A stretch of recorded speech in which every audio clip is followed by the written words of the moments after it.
Level हासिल हो सकते हैं। नितिन के हैं पठानकोट से। नितिन जी नमस्कार, कैसे हैं आप? बढ़िया सर, आप बताएं। सब बढ़िया। हमें बताइए क्या मदद की जाए आपकी, कौन सा स्टॉक आपने लिया है? सर मेरे पास 1200 शेयर्स हैं IRFC के @156 और 105 शेयर्स हैं इन्फोसिस के @1860। इन्फोसिस आपने कितना 18? 60 पे सर, 105 शेयर्स हैं। ठीक है, तो इन्फोसिस और IRFC इन दोनों पर राय जानना चाहते हैं। हमें बताइए कि आप कितना समय देना चाहते हैं इन दोनों स्टॉक्स में? सर 3 से 6 महीने शॉर्ट टर्म के लिए लिया। ठीक है, ठीक है। तो IRFC और इन्फोसिस पे 3 से 6 महीने के नजरिए से जरा राय दीजिए लक्ष्मीकांत जी, क्या राय बन रही है? देखिए, IRFC में तो एग्जिट रहने की सलाह रहेगी क्योंकि स्टॉक कई बार गोल्ड लेवल से रिबाउंड हुआ है, बट अपर काफी अच्छे रेजिस्टेंस इसको देखने को मिले हैं। अभी भी स्टॉक अपने सारे की मूविंग एवरेज के नीचे ही सस्टेन कर रहा है।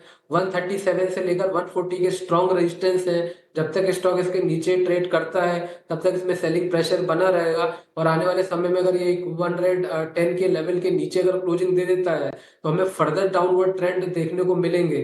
तो ओवरऑल जो ट्रेंड है वो डाउन की तरफ ही है। मुझे लगता है कि यहाँ से इनको एग्जिट होना चाहिए IRFC से। और वहीं पर अगर हम इन्फोसिस की बात करेंगे तो इन्फोसिस काफी दिनों से एक साइडवेज बैंड पे ट्रेड कर रहा है।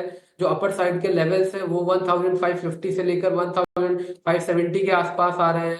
जब तक ये स्टॉक इसके ऊपर नहीं निकलता है तब तक साइडवेज मूव बना रहेगा, क्योंकि निचले स्तर पे एक सपोर्ट भी नजर आ रहा है। तो सपोर्ट जो दिखाई दे रहा है वो दिखाई दे रहा है 1410 के आसपास। बट इसको ऊपर जाने के लिए 1570 के ऊपर सस्टेन होना जरूरी है। जब इन्फोसिस 1570 के ऊपर निकलेगा देन आफ्टर ही हमें इसमें एक अपसाइड का मोमेंटम दिखाई देगा, जो कि इस स्टॉक को पुश करेगा 1660 की तरफ। सो इन्फोसिस ये होल्ड करके रख सकते हैं जब तक इन्फोसिस 1410 के ऊपर ट्रेड करता है।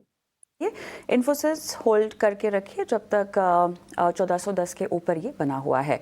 अरुण कुमार साहब, लक्ष्मीकांत जी, हमारे दर्शक अल्पेश ने यूट्यूब पर से सवाल पूछा है। NHPC इन्होंने खरीदारी कर रखी है और क्वांटिटी अपनी बता रहे हैं 360, लेकिन इनकी बाइंग प्राइस 93.23 है और ऐसे में अब ये कह रहे हैं कि 1 साल तक रुक भी सकते हैं। फिलहाल 8318 के आसपास की कॉस्टिंग है, तो इनके बाइंग प्राइस से तो नीचे ही है, लेकिन 1 साल का समय देना चाहते हैं। जी, जैसा कि आपने बताया कि ये इस स्टॉक को 1 साल का समय देना चाहते हैं, तो हम एक एक्सपेक्टेशन रख सकते हैं। यहाँ से एक पुल बैक का रुझान सामने आ रहा है के चार्ट्स पर। तो मुझे लगता है कि जब तक ये स्टॉक 71 के ऊपर ट्रेड करता है तब तक एक शॉर्ट टर्म बुलिश साइड का मोमेंटम बन सकता है। जो एक्सपेक्टेड ब्रेक थ्रू है वो इस स्टॉक को मिलेगा 92 के ऊपर। 92 के ऊपर ब्रेकआउट आता है देन आफ्टर हमें यहाँ से 106 से लेकर 106 से लेकर 110 के लेवल्स, अपर साइड के लेवल्स दिखाई देंगे। बट इनको थोड़ा सा पेशेंस के साथ वेट करना रहेगा। 71 के स्टॉप लॉस के साथ ये वेट कर सकते हैं। 71 का स्टॉप लॉस जो है वो लगाकर आपको थोड़ा सा धैर्य दिखाना है, पेशेंस दिखाना है, ऊपर के लेवल हासिल हो सकते हैं। नितिन